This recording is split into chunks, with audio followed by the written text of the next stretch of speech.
সরকার কর্তৃক কিছু কাগজ এসেছে এবং আজকে জুমার আলোচনায় এগুলো জনগণের মাঝে বলার জন্য বলা হয়েছে।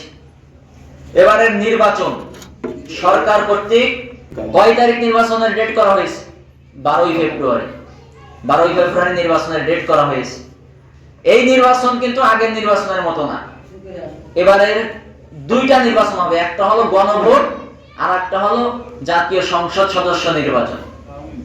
এই গণভোট কিভাবে দিতে হবে এজন্য মানুষের সামনে এটা বলতে বলা হয়েছে। এখানে জুলাই সনদ বাস্তবায়ন এর জন্য গণভোট 4টা অপশনের কথা বলা হয়েছে। নির্বাচনকালীন তত্ত্বাবধায়ক সরকার, নির্বাচন কমিশন এবং অন্যান্য সাংবিধানিক প্রতিষ্ঠান জুলাই সনদে বর্ণিত প্রক্রিয়ার আলোকে গঠন করা হইবে।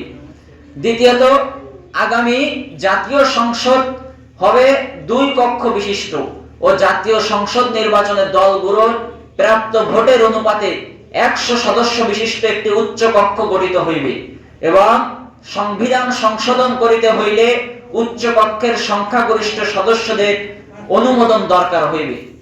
নাম্বার 3, সংসদের নারী প্রতিনিধি বিরোধী দল হইতে ডেপুটি স্পিকার ও সংসদীয় কমিটির সভাপতি নির্বাচন, মৌলিক অধিকার, বিচার বিভাগের স্বাধীনতা, স্থানীয় সরকার, প্রধানমন্ত্রীর মেয়াদ।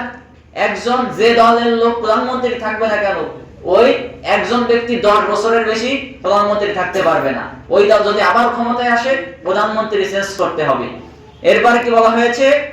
রাষ্ট্রপতির ক্ষমতা সহ তফসিলে বর্ণিত যে 30টি বিষয়ে জুলাই জাতীয় সনদে ঐক্যমত হয়েছে সেগুলো বাস্তবায়নে আগামী সংসদ নির্বাচনে বিজয়ী রাজনৈতিক দলগুলো বাধ্য থাকিবে। নাম্বার 4, জুলাই জাতীয় সনদে বর্ণিত অপরাপর সংস্কার রাজনৈতিক দলগুলোর প্রতিশ্রুতি অনুসারে বাস্তবায়ন করা হবে। অর্থাৎ সব মিলে বলা হয়েছে বিচার বিভাগ স্বাধীন করা হবে, কোনো অন্যায়ভাবে কারো বিচার করা হবে না।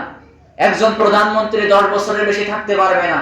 ওই দল যদি পরের বছর আবার ক্ষমতা যায়, প্রধানমন্ত্রী চেঞ্জ করতে হবে এবং জাতীয় সংসদ হবে 2 কক্ষ বিশিষ্ট। এভাবে অনেক কিছু আছে, আপনাদের মাঝে বিলি করে দিতে বলা হয়েছে।